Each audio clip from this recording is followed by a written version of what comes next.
Santiago capítulo número 1, versículo número 17, le damos lectura en el nombre de nuestro Señor Jesucristo.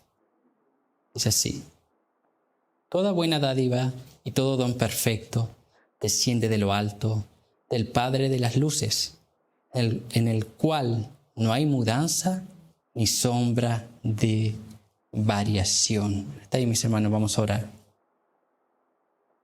Padre eterno, a través de Jesucristo, nos presentamos delante de su gloriosa presencia, Señor, tal como somos. Conoce lo más íntimo de nuestro ser, nuestras incapacidades. Oramos, Señor, para que me dé gracia abundante, poderosa y maravillosa gracia para poder hablar de su palabra. Oro, Señor, también para que la iglesia pueda recibir esta enseñanza y responder a ella en adoración, exaltación a su nombre, y como resultado de esto pueda ser edificada. Señor eterno, oramos para que usted nos hable en el día de hoy, para conocerle un poco más, para poder amarle como usted demanda que le amemos con todo nuestro ser. En el nombre de nuestro Señor Jesucristo. Amén y amén. Mis hermanos, vamos a dar continuidad a nuestra serie sobre los atributos de Dios. Y yo quiero aquí, antes de iniciar, dar gracias a un hermano que pude leer y aprender sobre este atributo de Dios. No voy a dar el nombre, que solamente Dios sabe por qué. Pero agradecido también. Yo tomé gran parte de la enseñanza de este atributo, lo tomé en base a un libro de aquel hermano.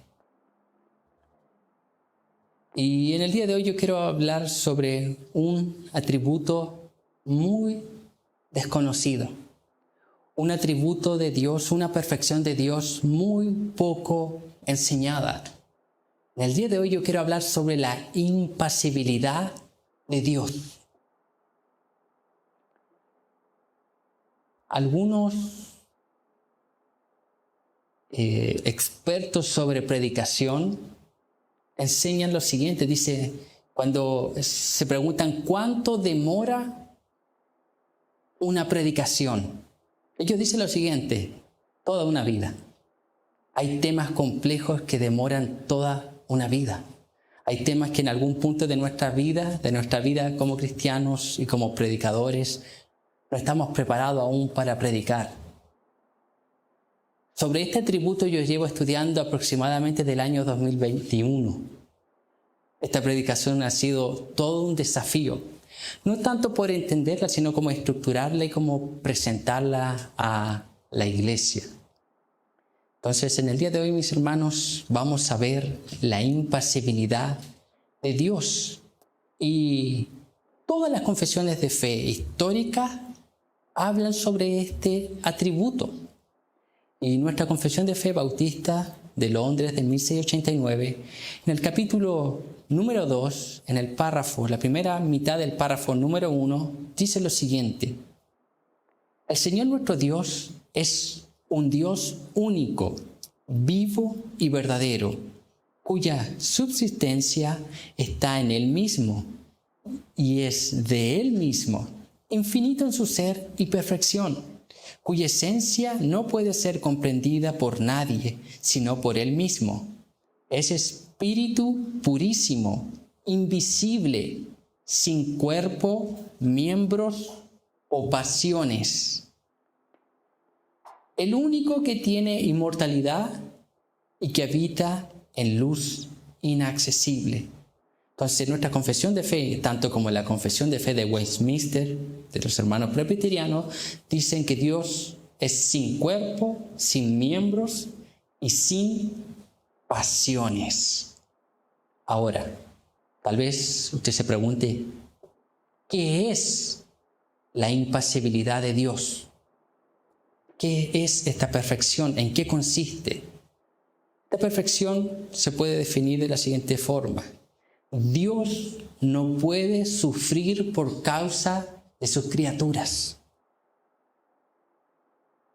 Tampoco Dios experimenta cambios emocionales ni de dentro ni por efecto de su relación con la creación. Entonces, este atributo, cuando hablamos de la impasibilidad de Dios, estamos hablando o diciendo que Dios no tiene pasiones. No tiene pasiones. Y este atributo, la impasibilidad de Dios, se relaciona con otros atributos, tanto en la misma confesión de fe, antes como después en la confesión de fe, lo relaciona con otro atributo. Por ejemplo, la impasibilidad de Dios está relacionada con la simplicidad de Dios. Dios es simple. ¿Qué quiere decir eso? Que Dios es espíritu. Dios no tiene parte, Dios no tiene cuerpo. Es simple, es ser puro. Y también la impasibilidad de Dios se relaciona con la inmutabilidad de Dios. Y es más, si usted se pregunta por qué Dios es inmutable, por qué Dios no cambia, por qué en Dios no hay variación en su ser, porque Él es sin pasiones. Y cuando usted estudia la historia de la iglesia sobre este atributo, hay algunos hermanos que no lo abordan aparte como un atributo, sino que lo abordan implícitamente en la doctrina de la inmutabilidad. Ahora se preguntará usted, ¿por qué nosotros lo vamos a abordar separado? Porque a veces cuando hablamos sobre la inmutabilidad no logramos identificar la magnitud de esta perfección divina y cuán importante es. Y tanto este atributo como otros, hemos visto los otros en el pasado, pero este específicamente, han habido controversias en relación a la impasibilidad de Dios. Entonces, han habido controversias en relación a este atributo divino. Y algunos dicen que la frase sin pasiones en las confesiones de fe es poco clara, no es tan claro aquella expresión sin pasiones. Otros la han tratado de definir de diferentes formas, han tratado de intentar buscar el significado del término sin pasiones, pero luego lo llevan en una dirección modificada, que no es la dirección que las confesiones de fe histórica le dan. Entonces ahí hay que tener cuidado. Y una advertencia, mis hermanos, que nosotros debemos considerar. Mucha gente interpreta la impasibilidad de Dios de manera errada y concluye que Dios o que a Dios no le interesa nada o que Dios es apático ante nuestras necesidades. Pero eso no enseña las Escrituras y esa no es la dirección de la impasibilidad de Dios. Entonces es necesario que nosotros veamos un poco este atributo de Dios para que podamos entenderlo y también maravillarnos en Él. Maravillarnos, porque es un atributo maravilloso. Al final va a entender que es necesario que Dios no tenga pasiones. Vamos a ver ahora este atributo, la impasibilidad de Dios. Vamos a comenzar, mis hermanos, definiendo ciertos conceptos que son importantes para adentrarnos en esta doctrina. Vamos a definir lo que son los afectos y pasiones. Vamos a ver primero los afectos. Los afectos son, como dice el puritano Edward Lake, ciertos poderes del alma por los cuales obra y se mueve con el cuerpo hacia el bien, apartándose del mal. Entonces son ciertos, dice, poderes en el alma que están en nosotros, que se mueven juntamente con el cuerpo, apartándose del mal. Ahora, otro puritano, William Bright, dice lo siguiente: los afectos en general son movimientos del alma racional por los cuales el corazón se dirige perceptiblemente al bien o al mal, para abrazar el uno o rechazar el otro. Es decir, los afectos son las acciones de todo hombre. Incluye las partes, facultades relativas a un objeto externo que percibe como bueno o malo. Entonces, los afectos son todas aquellas acciones que nosotros reaccionamos a ellos, tanto en el alma como en el cuerpo. Hay una reacción, tanto buena, dice aquí, o mala, o la abrazamos o la rechazamos, dice William Bright. Los afectos son los movimientos del alma realizados a través del cuerpo en relación con el bien o el mal percibido. Estos dependen de un objeto externo. Eso es los afectos. Los afectos son cosas externas a nosotros que producen en nosotros una reacción. Por ejemplo, si un hermano a usted se preocupa de usted, ve una necesidad, le suple su necesidad, llama, hermano, ¿cómo estás? El hermano viene, abre la Biblia con usted, le enseña las Escrituras. Usted comienza a surgir en nosotros un afecto hacia el hermano, ¿cierto? Pero es producto de las acciones que el hermano realizó hacia nosotros. Entonces nosotros empezamos a evaluarla, este hermano se preocupa de mí, y con el paso del tiempo comienza a haber una relación y comienzan a surgir afectos en nosotros. Pero también es interesante ver la palabra pasiones. Pasiones. Y la palabra pasiones se puede entender de dos formas.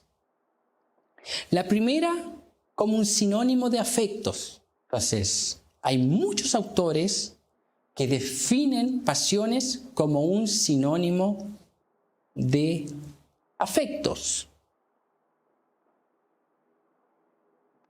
Y no es de extrañarnos el llamarlos afectos, ya que las pasiones, debido a que la raíz de esta palabra, pasiones,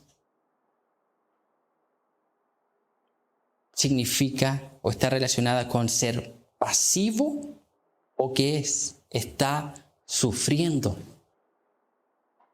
Entonces también la raíz de esta palabra implica el recibir, el ser pasivo ante algo externo a nosotros, estar sufriendo por algo fuera de nosotros.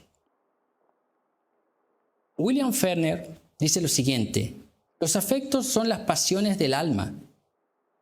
Cuando el corazón es afectado por algo, lo deja entrar y permite que haga un cambio. Cuando un hombre está afectado por la ira a causa de un agravio o una injuria, decimos que está apasionado, es decir, deja entrar el agravio y allí su corazón muerde el agravio y lo persigue. Por tanto, está apasionado.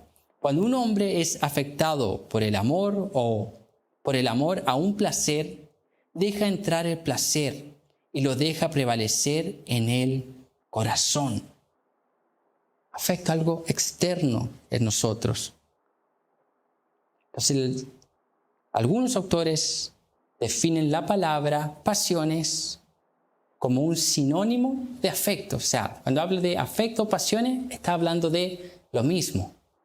Ahora, hay otra opción que plantean otros autores que distingue la palabra pasiones como un subconjunto de afectos en el contexto de intensidad e irracionalidad o cambio corporal.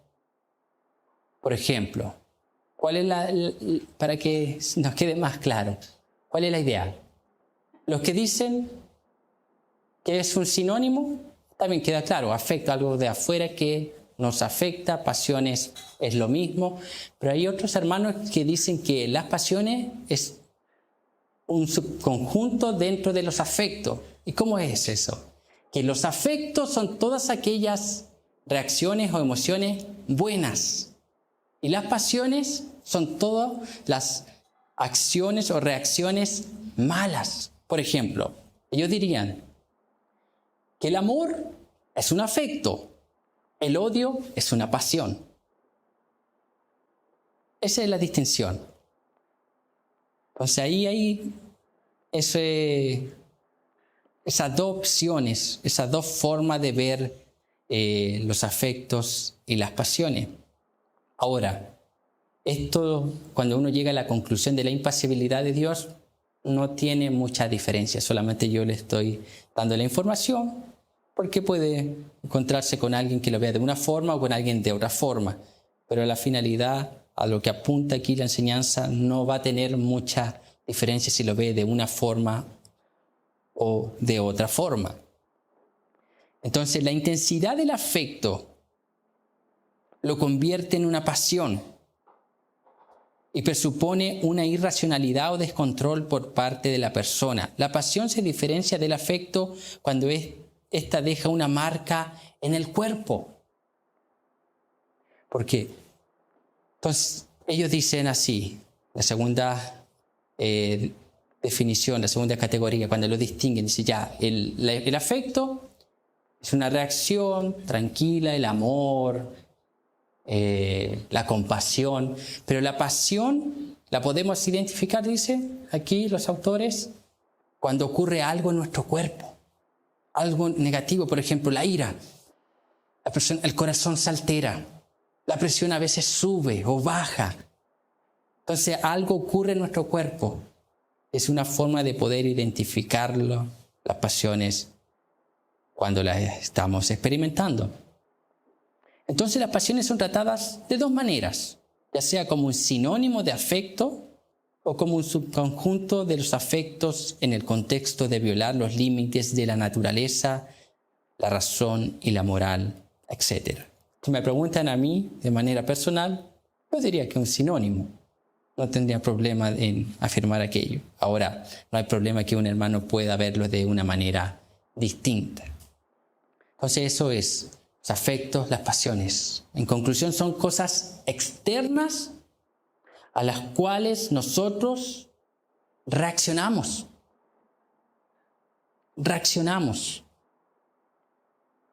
Y vamos a ver el fundamento bíblico.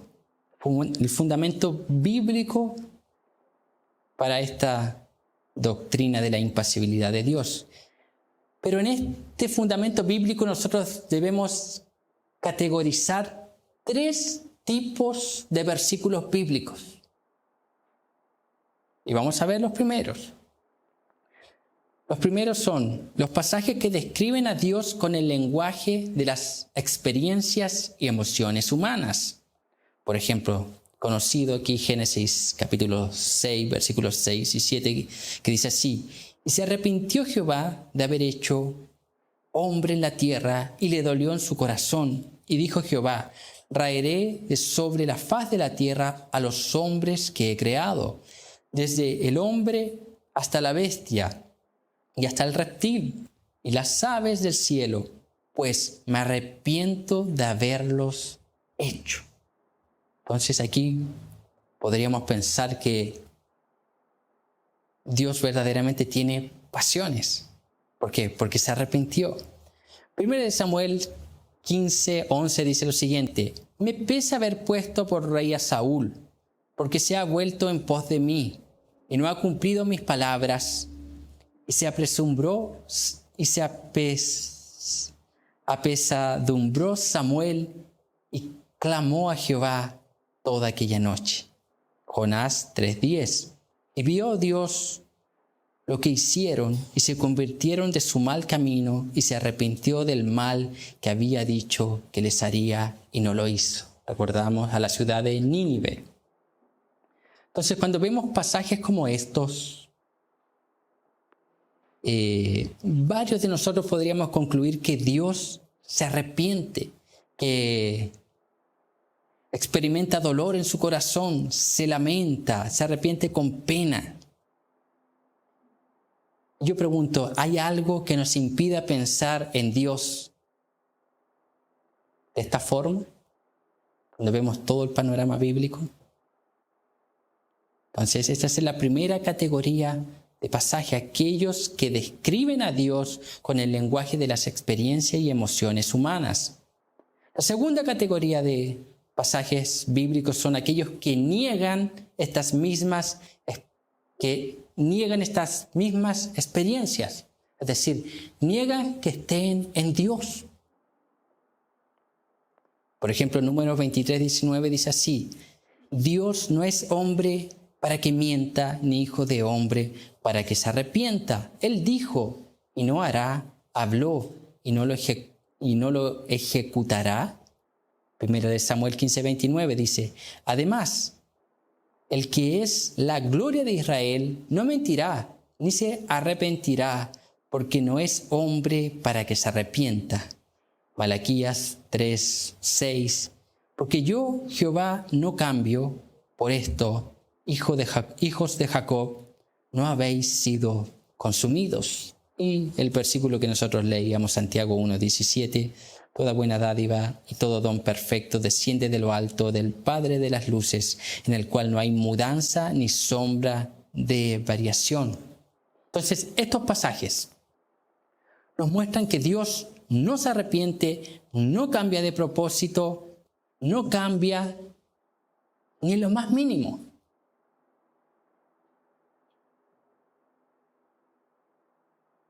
Entonces, al parecer, estos pasajes, los segundos pasajes, serían contrarios, estarían contradiciendo a los primeros.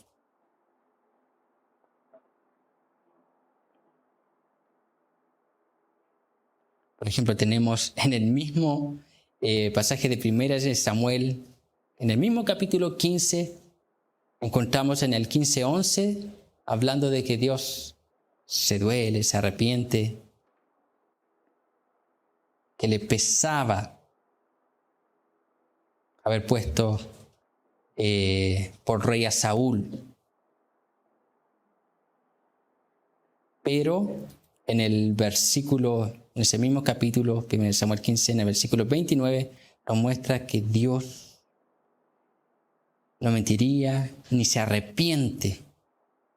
Entonces, ahí dentro de ese mismo pasaje encontramos una cierta o una aparente contradicción. Entonces, mis hermanos, antes de responder a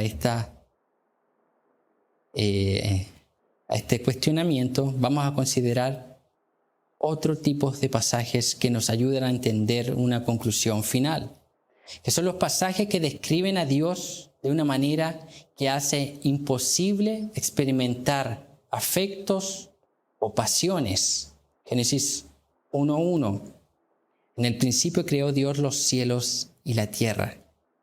Aquí inmediatamente vemos una distinción fundamental entre Dios y la criatura y la creación. Hay una distinción. Vemos a un Dios creando en el principio. Éxodo capítulo 3, versículos 13 y 14 dice así: y dijo Moisés a Dios: he aquí que llego yo a los hijos de Israel y les digo: el Dios de vuestros padres me ha enviado a vosotros. Si ellos me preguntan: ¿cuál es su nombre?, ¿qué le responderé? Y respondió Dios a Moisés: yo soy el que soy. Y dijo: así dirás a los hijos de Israel: yo soy, me envió a vosotros. El nombre divino de Dios nos muestra que Dios es todo lo que es. Yo soy. No se le puede agregar nada más. No se le puede quitar nada. Dios es simple. Él no está hecho de partes. Él es lo que es, en sí mismo y de sí mismo. Nosotros veíamos que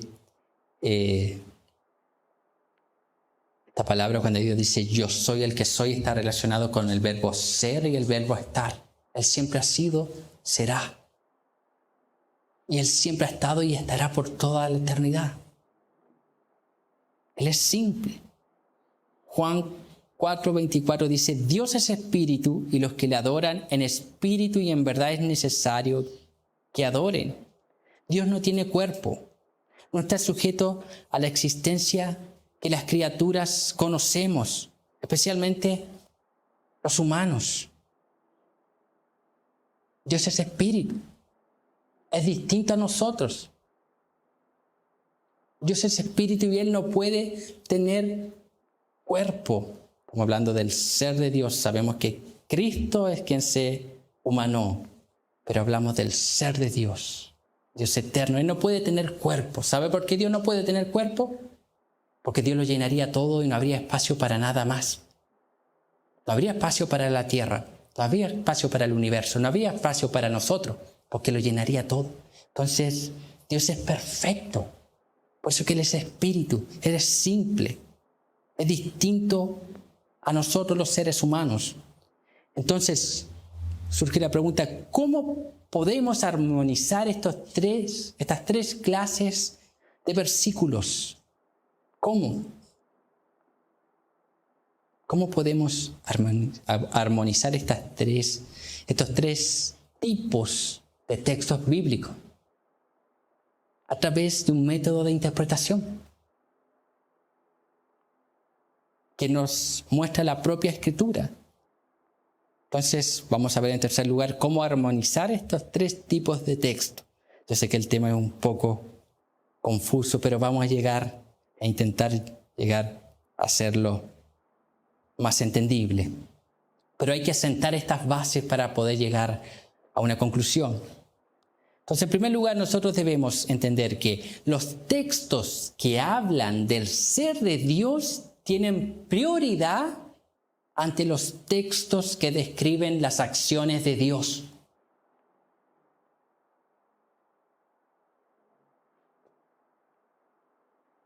Debido a quién y qué es Dios, no puede pasar por las experiencias que los humanos tienen. Los pasajes que describen la naturaleza de Dios controlan a los que describen a Dios en el lenguaje de las características y experiencias humanas. Por ejemplo, vemos aquí Números 23, 19 nuevamente. Dios no es hombre para que mienta, ni hijo de hombre para que se arrepienta. Él dijo y no hará, habló y no ejecutará. Entonces, por ejemplo, este pasaje nosotros deberíamos dar aquí. Aquí describe lo que Dios es. O en realidad está diciendo lo que Dios no es. Que no es como el hombre.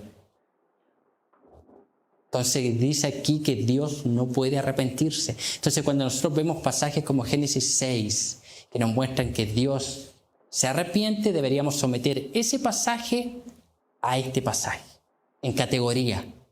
El que habla del ser de Dios, Números 23, 19, por encima del que habla de la acción del arrepentimiento, Génesis 6. Entonces debemos entender que los pasajes que hablan del ser de Dios tienen prioridad sobre los que describen las acciones de Dios. Segundo, la Biblia describe a Dios en un lenguaje humano, físicamente y emocionalmente, pero no debemos equiparar el lenguaje humano usado para describir a Dios con Dios. Es decir, Dios, en las Escrituras cuando se revelan, Él usa un lenguaje antropomórfico que toma formas humanas para que nosotros podamos entender algo de Dios. Y también usa, no voy a recordar el término, pero también usa aquel lenguaje que le atribuye aparentemente a Dios emociones para que nosotros podamos entender la acción de Dios, no que está revelando una emoción en Dios.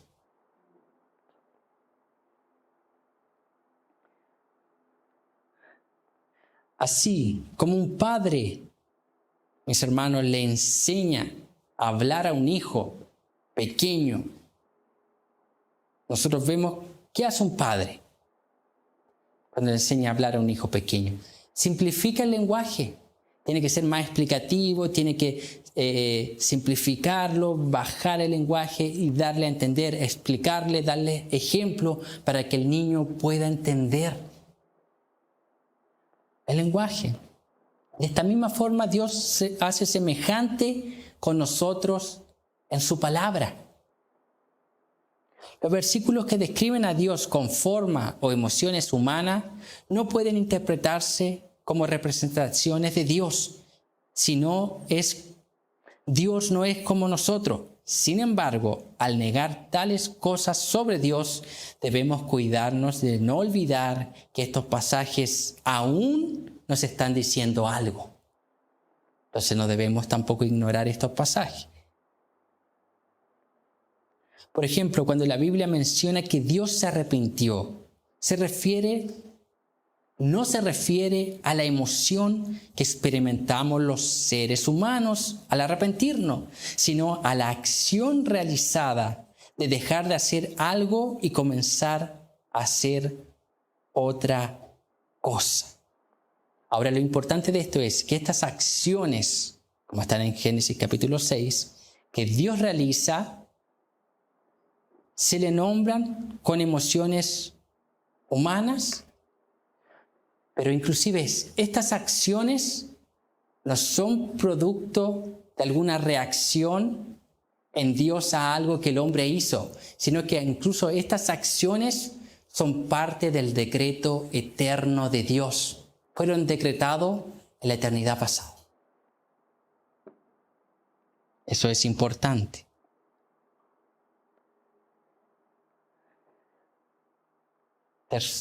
Tercera forma de armonizar estos tres tipos de pasajes. El lenguaje y el entendimiento humano no puede abarcar quién y qué es Dios. La revelación puede acomodarse en nuestra capacidad, pero no es falsa. Eso es importante. No se puede contener a Dios en nuestro lenguaje humano. Imposible. Cuando nosotros, se recuerda cuando iniciábamos los atributos de Dios, la introducción hace años atrás sobre los atributos de Dios, decíamos que Dios se revela en un lenguaje humano, pero ese lenguaje humano está limitado. Está tratando de comunicar algo del ser eterno de Dios, lo cual es imposible que se pueda transmitir de forma completa. Porque es más, Dios utiliza un lenguaje humano, o sea, Dios tiene misericordia de nosotros. Usa un lenguaje simple que nosotros podamos entender para describir, para mostrarnos quién Él es. Pero Dios es más de lo que puede describir nuestro lenguaje humano. ¿Significa eso que cuando hablamos de Dios decimos falsedad? ¿O la Escritura dice falsedades cuando habla de Dios? No, simplemente significa que tenemos que entender que estamos usando un lenguaje de las Escrituras para describir a un Dios infinito y perfecto, un Dios que le dijo a Moisés que nadie puede verlo y vivir. Un ejemplo, mis hermanos, simple. Cuando viene un artista y hace un retrato de una persona, lo dibuja, lo diseña, lo pinta, luego se lo muestra. Usted ve el retrato de la persona, ¿cierto? Y si un buen artista hizo un buen trabajo, comienza a mirar y ve a la persona y dice, oh, es idéntico, se parece, extraordinario. O sea, está describiendo, el artista está ahí describiendo lo que él ve en forma de dibujos, de diseño. Es real, sí es real, pero aún ese retrato no es la persona. No es todo lo que la persona es. Es un ejemplo bien básico para tener una idea del lenguaje con el cual Dios se revela en las Escrituras. Juan Calvino dice, y aunque esto se diga según la debilidad de nuestra capacidad, no se dice falsamente, hablando de la revelación divina. La Biblia no nos habla falsamente, por lo tanto debemos seguir su propio método de interpretación, debemos seguir hablando. Dios es amor, Dios es amor. Dice la Escritura que Dios se aira en contra del pecado y del pecador. Dice la Escritura que es así. Pero luego nosotros debemos entender lo que es distinto a nuestras emociones.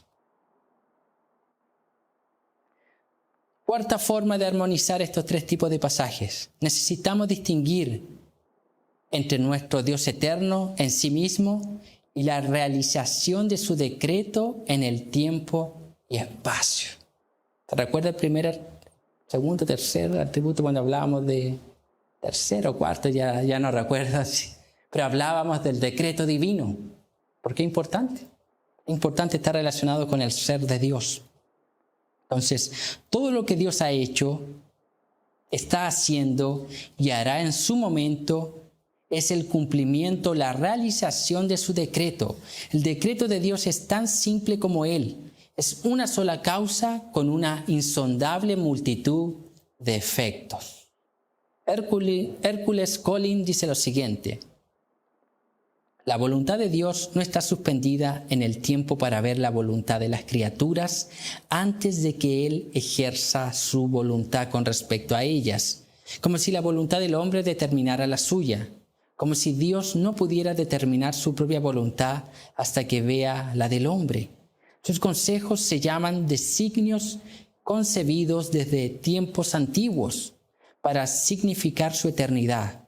Nosotros, pobres criaturas, ejercemos nuestra voluntad en el tiempo, pero no hay tiempo con Él. Todo es eternidad con Él.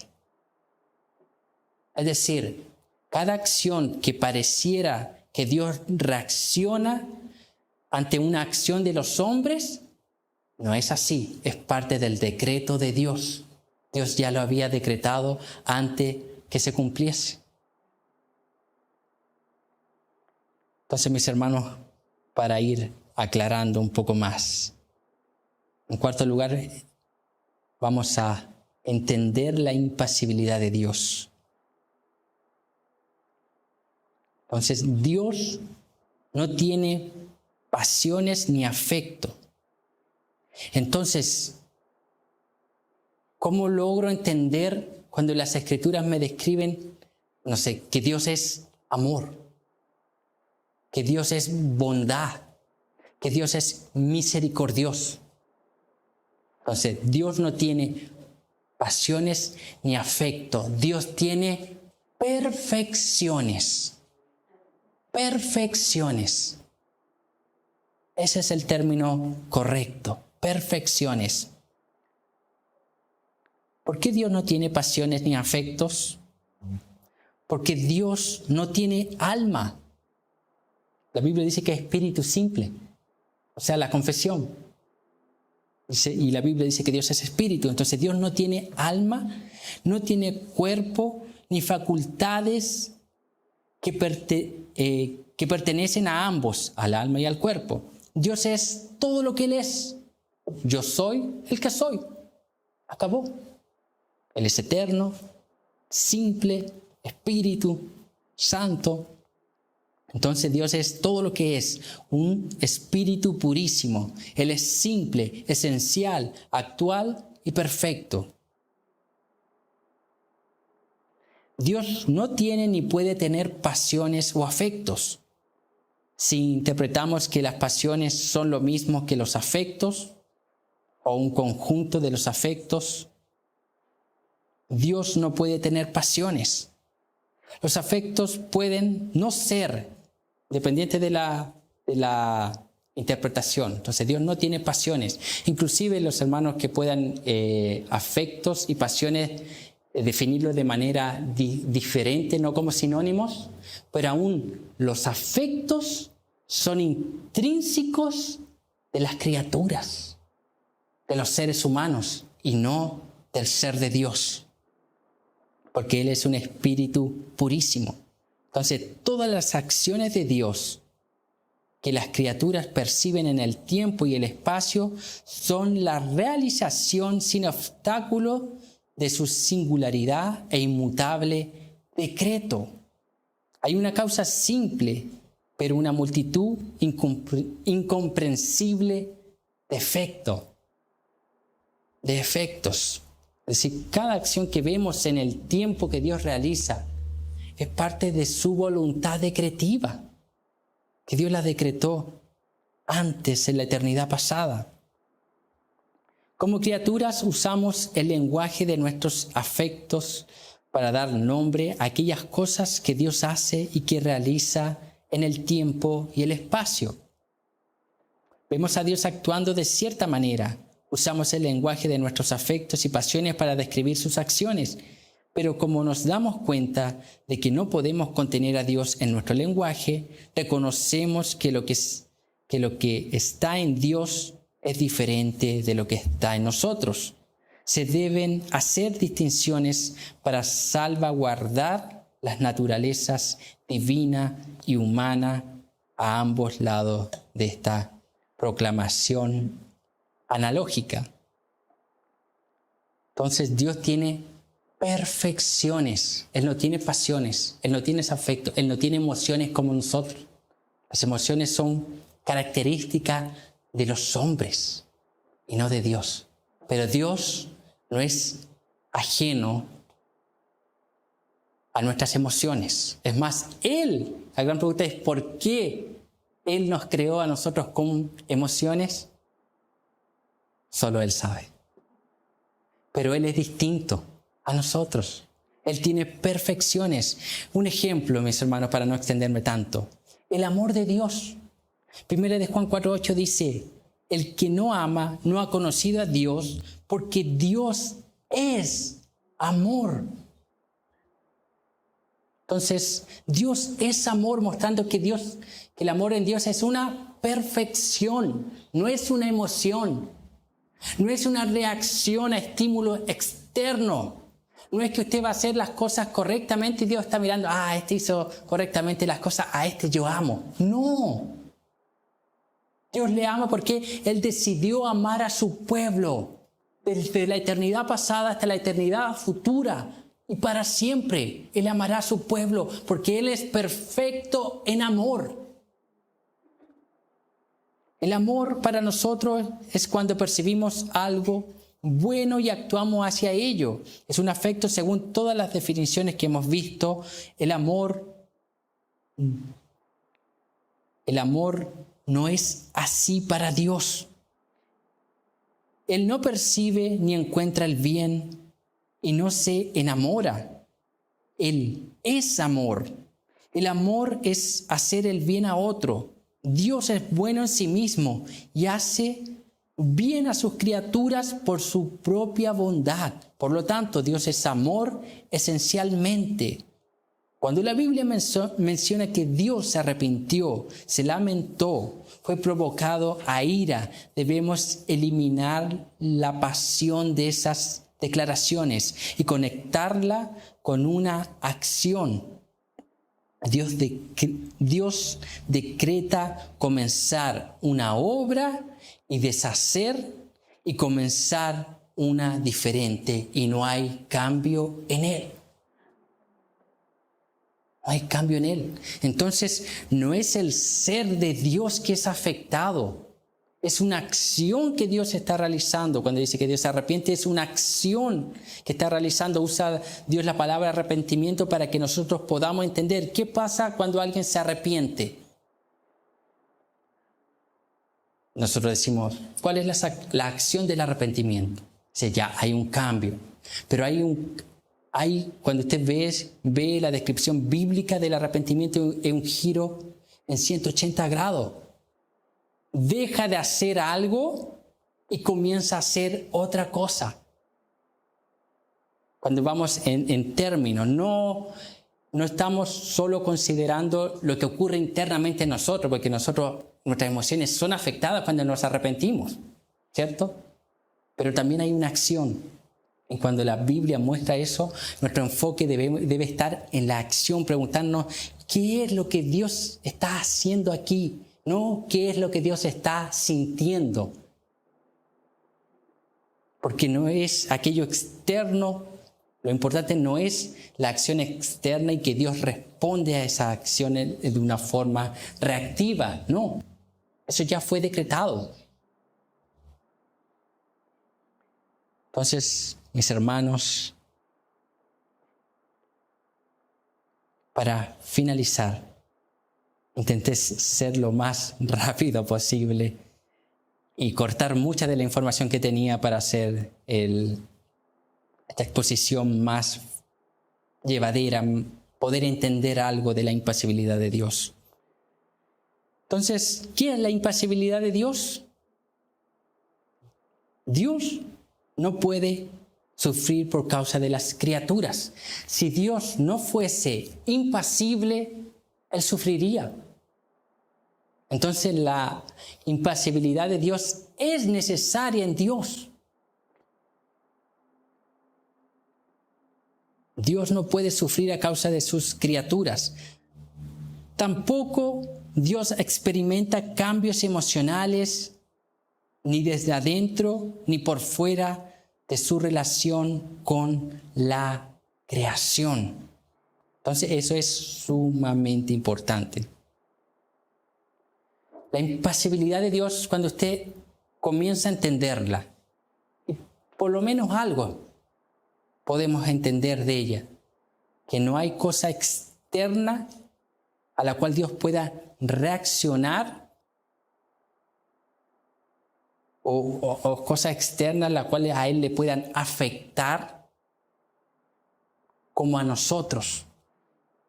¿Por qué? Porque Él no tiene emociones, tiene perfecciones y Él actúa perfectamente. Por eso que tiene sentido cuando nosotros hablamos de la justicia de Dios, que Dios verdaderamente realizará justicia, Él ejecutará justicia. ¿Por qué?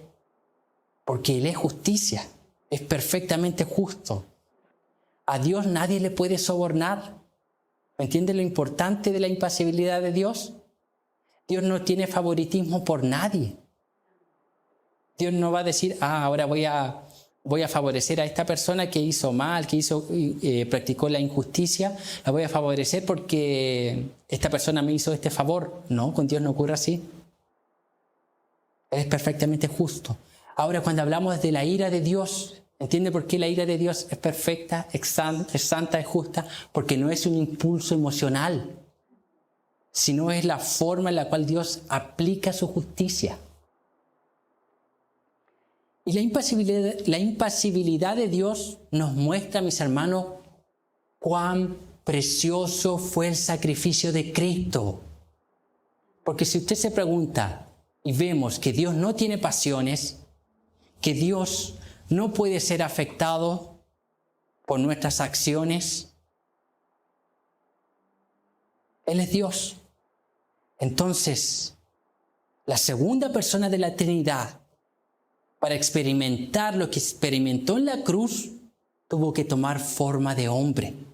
Era necesario que Cristo fuese 100% hombre. ¿Por qué? Porque su naturaleza divina le impedía sufrir. Era impasible. Era necesario que fuese 100% Dios. Entonces la persona de Jesús, Él es 100% Dios y 100% hombre. Era necesario que fuese hombre para que pagase nuestro lugar en la cruz. Entonces cuando vemos la impasibilidad de Dios, vemos a la segunda persona de la Trinidad hacerse hombre para padecer en nuestro lugar. Entonces este atributo cuando meditamos desde la perspectiva de la impasibilidad, en la encarnación de Cristo y en el Evangelio, esto nos lleva a adorar más a Cristo y agradecer más a Cristo. Más. Mis hermanos, yo quiero aquí culminar con algunas implicancias prácticas. Es por causa de la impasibilidad de Dios que Dios verdaderamente condenará a los impíos y reivindicará a los justos. No habrá alteración en su propósito. En él no hay cambio, la impasibilidad y la inmutabilidad. Nadie puede sobornarlo a Él, porque su voluntad ya está decretada. Entonces podemos confiar en aquello. ¿En qué más prácticamente usted puede confiar si usted verdaderamente se arrepiente de sus pecados y cree en Jesús? Usted verdaderamente puede confiar que será justificado por Dios. Verdaderamente, que Él no cambiará. No hay nada que usted haga, no hay nada que nosotros podamos hacer para invalidar la justificación si verdaderamente fuimos regenerados, creímos y nos arrepentimos de nuestros pecados. La impasibilidad de Dios nos lleva a descansar Por eso que la Escritura dice que la salvación es del Señor y eso en nosotros produce descanso. ¿Qué más? Cada promesa bíblica, cada promesa de la Escritura es veraz. Podemos acreditar en ella. Podemos confiar en ellas. ¿Por qué? Porque Dios no va a cambiar. Dios no la va a alterar. Él es impasible. Cada palabra, cada promesa. Él dice en su Escritura, si alguno está triste, ¿qué dice Él? Haga oración. Es veraz esa palabra. Si alguno está alegre, cante. Él dice a todos sus hijos, buscad primeramente el reino de Dios y su justicia y todas estas cosas serán añadidas. Es veraz. ¿Por qué? Porque Dios es impasible. Todas las promesas de Dios se cumplen. Mis hermanos, ¿por qué nosotros podemos hablar la palabra de Dios? ¿Por qué podemos decir Dios es así? ¿Por qué podemos decir Dios es amor? Dios es justicia, Dios es omnisciente, Dios es omnipresente. ¿Por qué? Porque Él es impasible. Él no va a cambiar. No hay algo externo que lo haga a Él ser diferente. ¿Por qué nosotros podemos predicar? Mire, podemos predicar a las personas inconversas, a nuestros familiares, a nuestros vecinos. ¿Y por qué tenemos la confianza que esa palabra es verdad y que Dios nos va a cambiar por las malas acciones de los impíos? ¿Por qué? Porque Dios es impasible. Incluso la predicación del Evangelio, la gran comisión, es resultado de este atributo. Que nosotros podemos decirle a las personas, Dios hará esto, Dios dice en su palabra que es así, Dios dice en su palabra que aquel que se arrepiente lo justifica, lo santifica. Dios dice en su palabra que aquel que comenzó la buena obra la perfeccionará, la culminará, la acabará. Vea cuánta esperanza tenemos en la Escritura y confiamos en Dios. ¿Por qué? Porque Él es impasible. Entonces, ¿está viendo cuán importante es este atributo? Imagínese que Dios estuviese sujeto a pasiones. Y usted peca, y sigue pecando. Ah, no, a este yo le quito la salvación. ¿Ve? Imagínese que Dios tuviese pasiones y uno va y predica el Evangelio y las personas resisten y tanto ver que el ser humano resiste, Dios reaccionase y dice ya de aquí para adelante no hay salvación para ninguno más y nosotros sin saber seguimos predicando el Evangelio. Pero en Dios no es así. Entonces está viendo la importancia de la impasibilidad de Dios y cuán bueno es que Dios no sea igual a nosotros. Cuán bueno es que Dios no esté sujeto a pasiones como las nuestras. Cuán bueno es que Dios sea sin pasiones, que nada fuera de Él le afecte, sino que Él es perfecto en amor, perfecto en misericordia. Sus planes son perfectos, su decreto es perfecto, su amor es perfecto, su santidad es perfecta, sus atributos son perfectos, su evangelio es perfecto. ¿Por qué? Él es sin pasiones, mis hermanos. Mis hermanos, espero que este atributo nos lleve en conjunto a adorar con mayor intensidad a Dios, ser más consciente de este atributo y cómo este atributo exalta a Dios, exalta el sacrificio de Cristo. Y damos gracias a Dios por no ser como nosotros. Pero Dios, a seres humanos como nosotros, con pasiones, con emociones, con afectos, debemos entender que esos fueron afectados por causa del pecado, pero Dios, a través de su evangelio, nos redime. Y Él también quiere redimir, trabaja en redimir, en santificar también nuestras emociones. ¿Para qué? Para que nosotros las direccionemos hacia Dios. Para que le amemos a Él con todo nuestro ser, aún con nuestros afectos. Amén. Vamos a orar, mis hermanos.